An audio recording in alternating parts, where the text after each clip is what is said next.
19 de abril de 2025, mientras el país dormía, un operativo sin precedentes irrumpía en el corazón de Tierra Caliente. Omar García Harfuch no solo lanzó un cateo, lanzó una declaración de guerra.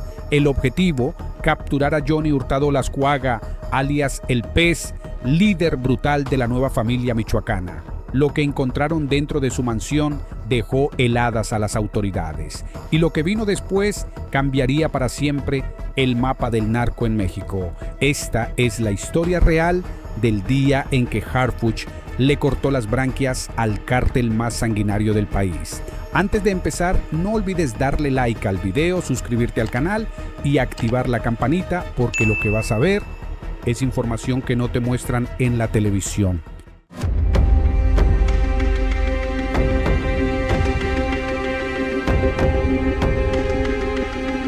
Capítulo 1. La madrugada del fuego, 19 de abril de 2025, 2:37 de la mañana. Bajo un cielo sin luna y envuelto por el silencio absoluto de las montañas de Tierra Caliente, el comandante Omar García Harfuch sostuvo el radio con firmeza. Adelante, fue la palabra que encendió la mecha.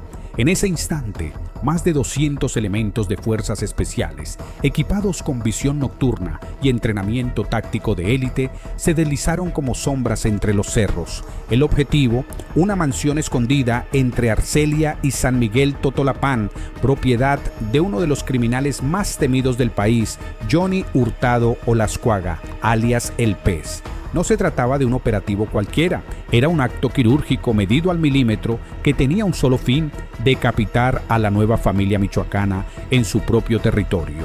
La residencia no era una simple casa de descanso, era un búnker blindado, una fortaleza diseñada para resistir embestidas militares. Contaba con muros electrificados, torres con francotiradores, cámaras térmicas, drones de vigilancia y un sistema de túneles subterráneos que conectaban con casas de seguridad en pueblos cercanos.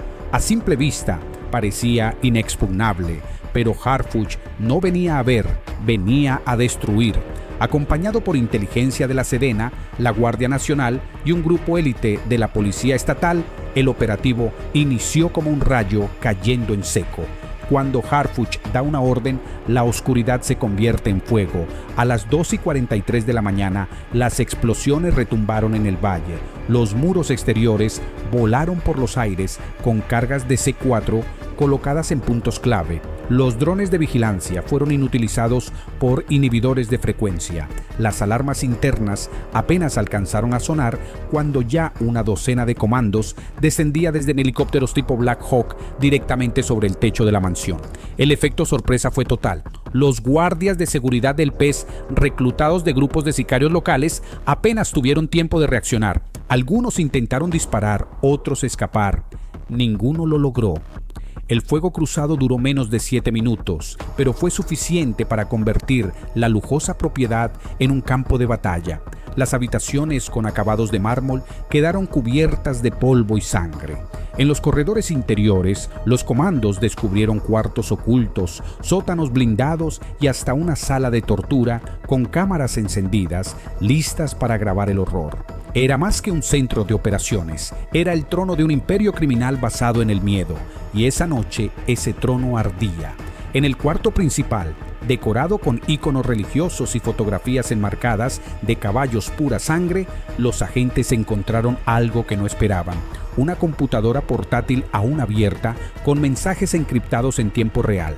En ellos, el Pez coordinaba rutas, sobornos y asesinatos. Pero lo que más impactó fue un archivo titulado Operativo Fénix, con información que apuntaba a una posible filtración en las altas esferas del gobierno estatal. Harfuch, al leer eso, entendió que no solo estaba cateando una casa, estaba levantando la alfombra del narcoestado. Para las 3:12 de la mañana, el operativo había sido completado. Más de 30 personas fueron detenidas, entre ellas 4 operadores clave del cártel. Pero el Pez no estaba ahí, lo había abandonado solo horas antes, según un informante capturado en el lugar. ¿Casualidad? ¿Traición? ¿Alguien le avisó? Las preguntas comenzaron a hervir en la mente de Harfuch. Lo único seguro era que el golpe había sido demoledor. La mansión, saqueada de armas, dinero y documentos, ahora estaba en manos del Estado. Y los gritos que se oían en la montaña no eran de fiesta, eran aullidos de furia por parte de los que acababan de perder el control. Capítulo 2. Asalto en 3 tiempos. El plan no tenía margen para errores. A las 2:30 de la mañana en punto, el primer tiempo del asalto se activó. Un cerco envolvente de 60 elementos de la Guardia Nacional, posicionados estratégicamente para bloquear cualquier intento de fuga desde la mansión hasta los cerros cercanos. Era un anillo letal de fuego y acero. Cada hombre tenía coordenadas precisas, visores nocturnos y la orden de disparar a cualquier sospechoso que intentara escapar. En el silencio sepulcral de la madrugada, sus siluetas se fundían con la maleza. Sabían que el objetivo era escurridizo, peligroso y capaz de desaparecer en segundos, pero esta vez nadie iba a salir corriendo. El segundo tiempo fue aún más audaz, una entrada sincronizada por 3 puntos ciegos detectados días antes por drones y análisis satelital. Por ahí ingresó el grupo élite sin levantar una sola alarma. Usaron escáneres de frecuencia, inhibidores de señal y cortaron la electricidad en los primeros 30 segundos. Avanzaron en silencio total como si fueran sombras. Cruzaron un jardín de palmeras, evadieron sensores térmicos y colocaron cargas mínimas en puertas blindadas. En solo 6 minutos, la casa estaba bajo control total. No hubo gritos, no hubo intercambios largos de disparos, solo precisión quirúrgica y un dominio absoluto del terreno. Desde el aire, el tercer tiempo completaba la sinfonía de guerra. 2 helicópteros Black Hawk, equipados con visión infrarroja, sobrevolaban en círculos desde las 2:33 de la madrugada.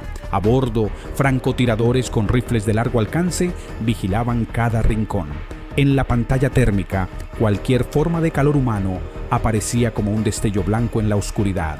Ningún movimiento pasó desapercibido.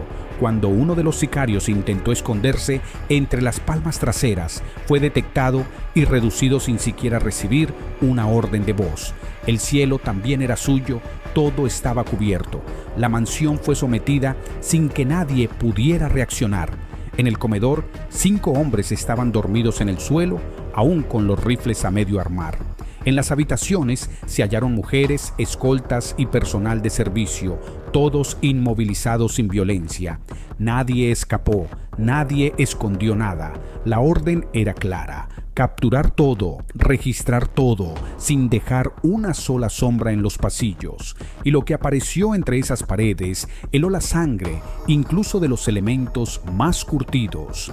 En una habitación con muros falsos, los agentes encontraron una bóveda blindada, escondida detrás de una pintura religiosa. Adentro había millones de pesos en efectivo, dólares termosellados, lingotes de oro y un listado escrito a mano de supuestos clientes frecuentes, nombres de empresarios, políticos y hasta sacerdotes. Pero la sorpresa real fue otra: un túnel. Una abertura en el suelo conectaba con un sistema de pasadizos subterráneos que llegaban hasta una casa a 3 cuadras de distancia. No era solo una salida de escape, era una vía secreta de contrabando. En el sótano, lo inimaginable: una armería con rifles Barrett, lanzagranadas, explosivos C4 y chalecos con insignias clonadas del ejército.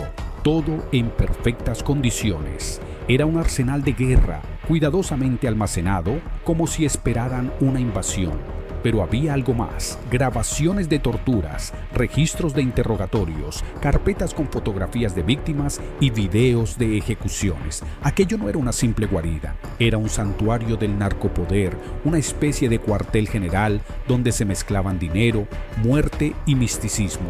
En el altar del salón principal se hallaron ídolos de la Santa Muerte, velas negras y documentos rituales. Uno de los objetos más perturbadores fue una urna tallada con símbolos prehispánicos que contenía una mezcla de cenizas y huesos. Los peritos aún no determinan a quién pertenecían, pero se presume que se usaba como parte de un rito de protección. En el mundo del pez, el poder no solo se ejercía con armas, se blindaba con fe torcida y superstición. Cuando el sol comenzó a asomar por el horizonte, los agentes seguían registrando rincones ocultos de la propiedad. Lo que al principio parecía una redada más, terminó siendo una excavación en el corazón de la oscuridad criminal. El cártel no solo había construido un refugio, había edificado un templo de control, terror y silencio. Pero esa noche todo fue vulnerado, cada secreto quedó expuesto, y aunque el pez aún no aparecía, su imperio empezaba a desmoronarse desde dentro.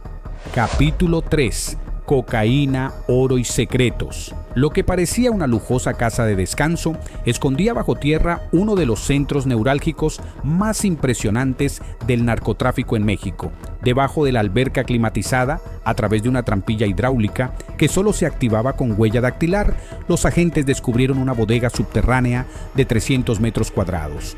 No era un sótano cualquiera, estaba perfectamente aislado, refrigerado y sellado contra humedad, como si fuera una bóveda bancaria. Allí, alineadas en estantes metálicos, descansaban 2 toneladas de cocaína purísima, cada ladrillo marcado con el dibujo de un pez azul, la firma del patrón, la marca del pez. La droga estaba empaquetada con precisión milimétrica, en bloques del mismo tamaño, envueltos al vacío, listos para su exportación inmediata. Cada uno de esos paquetes equivalía a miles de dólares en la calle. En conjunto, el cargamento superaba los 500 millones de dólares en valor internacional. Era una reserva de guerra, un fondo de operaciones para sostener sobornos, levantar nuevas rutas o financiar ejércitos de sicarios. Y todo estaba escondido justo debajo del agua tibia, donde el capo se bañaba con su familia. La ironía era grotesca, pero el golpe más demoledor no fue solo contra el dinero, fue contra el sistema. Detrás de un espejo blindado en el cuarto principal, los agentes encontraron una segunda bóveda, mucho más discreta. Necesitaron dinamita táctica para abrirla. Adentro, lo que encontraron parecía sacado de una película de espías: lingotes de oro, fajos de billetes en euros, dólares y pesos, joyas de diseñador, pasaportes diplomáticos falsos y una colección de escrituras de propiedades en Dubái, Madrid, Panamá y Singapur. No era solo un capo local, era un empresario global del crimen, pero hubo un detalle que paralizó a todos por un momento. En el escritorio del fondo, una laptop seguía encendida. Y no estaba sola, estaba ejecutando transferencias bancarias en tiempo real a cuentas offshore, algunas con movimientos activos al momento del cateo. El flujo de dinero no se había detenido con el sueño del narco. El sistema seguía funcionando, las operaciones seguían vivas, mientras el patrón dormía. Eso indicaba algo peor. Había un comando remoto, probablemente desde el extranjero, que monitoreaba la red. El imperio del pez no era una cueva de ladrones, era una corporación. A través de esa laptop, los expertos en ciberseguridad lograron rastrear una red de 47 cuentas bancarias en paraísos fiscales, con movimientos millonarios diarios. Entre los datos también encontraron chats encriptados, facturación de empresas fachada y contratos con firmas legales que operaban en Estados Unidos, Colombia y Europa del Este. Cada clic revelaba una nueva capa de complicidad internacional. Este no era solo un hombre con poder, era el eje de una economía criminal que incluía a banqueros, abogados y empresarios. El narco como holding. Las autoridades también encontraron videos privados de reuniones con supuestos políticos y figuras públicas, todos celebrados dentro de la misma mansión. Brindis con champaña, acuerdos sellados con abrazos y hasta promesas de protección mutua. Los rostros, aunque borrosos, no dejaron lugar a dudas. El pez no trabajaba solo. Tenía pactos, tenía aliados y tenía un sistema que lo blindaba desde arriba. Aquella bóveda no era solo un banco, era un archivo, un tesoro de pruebas que podía desatar tormentas. Junto a todo esto, apareció una carpeta física marcada solo con una palabra: venganza. En su interior había fotografías de funcionarios, militares, periodistas y rivales, todos con anotaciones a mano y rutas de seguimiento. Eran blancos, objetivos futuros, algunos ya habían muerto, otros estaban vivos. Por ahora, este hallazgo desató protocolos de emergencia. No solo se estaba derrumbando una red de dinero, se estaba descubriendo un plan de represalias en curso, una lista negra escrita por el mismo diablo. Al salir del cuarto secreto, los agentes sabían que habían destapado algo mucho más grande que una casa narco. Habían entrado en el centro operativo de un imperio transnacional sostenido por sangre, oro y silencio. Cada hallazgo tejía un rompecabezas más escalofriante que el anterior, pero el verdadero misterio seguía sin resolverse. ¿Dónde estaba el pez? Y más importante aún, ¿quién seguía operando desde las sombras mientras él desaparecía? Capítulo 4. Los códigos del infierno. La escena era digna del final de una guerra: casquillos humeantes sobre mármol importado, puertas blindadas arrancadas por explosivos, sangre mezclada con vino caro, pero lo más inquietante no estaba a la vista: 22 celulares encriptados, escondidos en compartimentos secretos dentro de los muros. Cada uno contenía una parte del infierno. Los peritos tardaron horas en desbloquearlos, pero cuando lo hicieron, el contenido desató escalofríos. No era solo comunicación criminal, era una bitácora digital del narco mexicano. Los primeros archivos recuperados fueron audios, voces gruesas, distorsionadas, órdenes, amenazas. Una en particular sacudió a los investigadores. «Tú haz lo tuyo, yo cuido el norte». Era la voz de un funcionario activo, aún no revelado, pero su tono no dejaba lugar a dudas. El Estado tenía ojos que miraban hacia otro lado. Mientras el pez construía su imperio, alguien en el poder le limpiaba el camino. Esta frase fue marcada como prioridad nacional. La corrupción no era una suposición, era una grabación. Luego vinieron los chats, conversaciones directas con líderes de otros cárteles, ZTNG, Santa Rosa de Lima, hasta contactos colombianos del Clan del Golfo. Coordinaban traslados, intercambios, ejecuciones, pero también negociaban treguas, pactos de no agresión y cobros de piso compartidos. Era un mapa vivo del narco, una red de alianzas que funcionaba como una federación criminal donde cada líder tenía su territorio. Y el pez era uno de los grandes árbitros. En los videos hallados, los investigadores observaron reuniones secretas en cuevas, ranchos y salones de lujo. En algunos, el pez aparecía brindando con otros capos, en otros, ordenaba castigos con frialdad quirúrgica. Había ejecuciones grabadas con drones, torturas transmitidas en vivo como advertencia. Era un archivo visual del horror, almacenado no por vanidad, sino por control. Cada crimen registrado era un contrato sellado en sangre. Quien lo rompiera sabía lo que venía.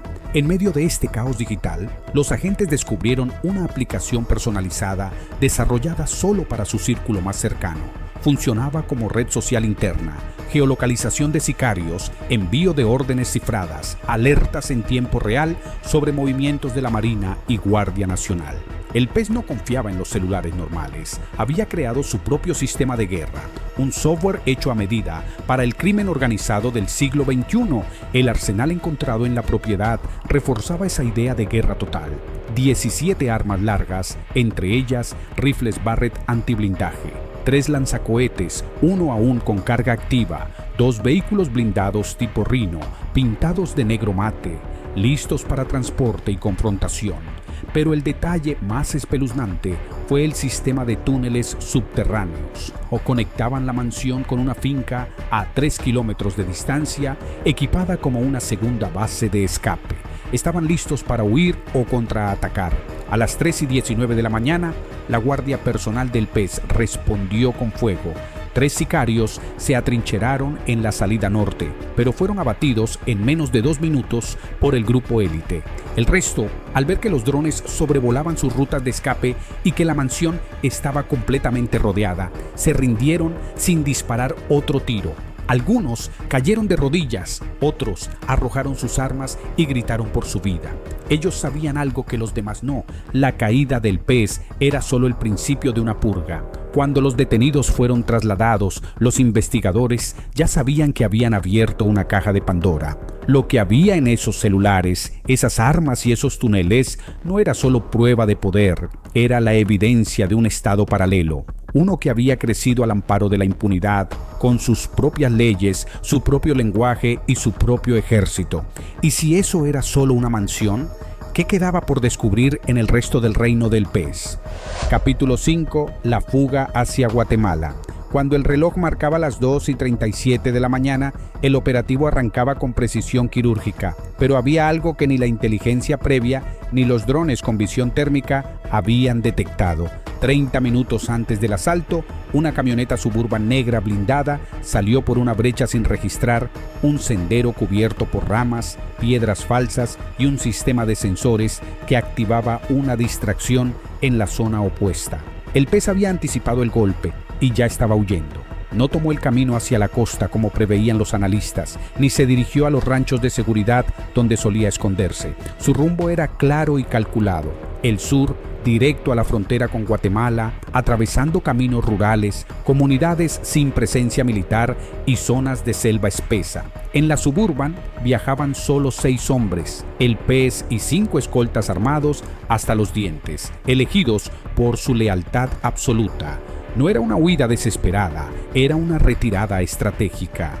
Harfuch, al notar la ausencia del capo durante el cateo, activó de inmediato el protocolo de persecución regional: drones de alta altitud, vigilancia satelital, operativos carreteros y helicópteros Black Hawk con visión infrarroja. El objetivo era claro: impedir que el narcotraficante más buscado del país cruzara a territorio guatemalteco, donde las redes de corrupción y protección eran incluso más densas que en México. Cada minuto contaba, cada desvío podía significar el fin de la cacería. A las 3:51 de la mañana, una cámara rural, ubicada en el municipio de Teloloapan, captó por última vez la silueta de la Suburban. Luego, silencio. 20 minutos después, la camioneta fue hallada abandonada a la orilla de un arroyo, puertas abiertas, motor caliente, sin señales de violencia ni sangre. El pez no había sido emboscado, se había internado a pie en la selva por una vereda que solo conocían los lugareños y los viejos contrabandistas de armas. No había dejado rastro electrónico, solo huellas en el barro que pronto serían borradas por la lluvia. Lo que vino después fue un juego de ajedrez entre tecnología y terreno. Harfuch desplegó unidades de tierra, comandos anfibios y grupos K-9 entrenados en detección humana.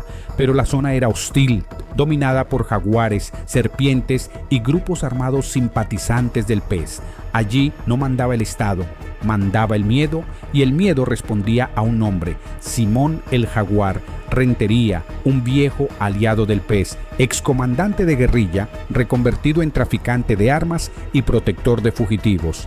Si el pez iba hacia él, desaparecería sin dejar rastro. A las 5:17 de la mañana, un informe de inteligencia confirmó lo peor. Un convoy había sido emboscado cerca de Ajuchitlán del Progreso por hombres con camuflaje tipo militar.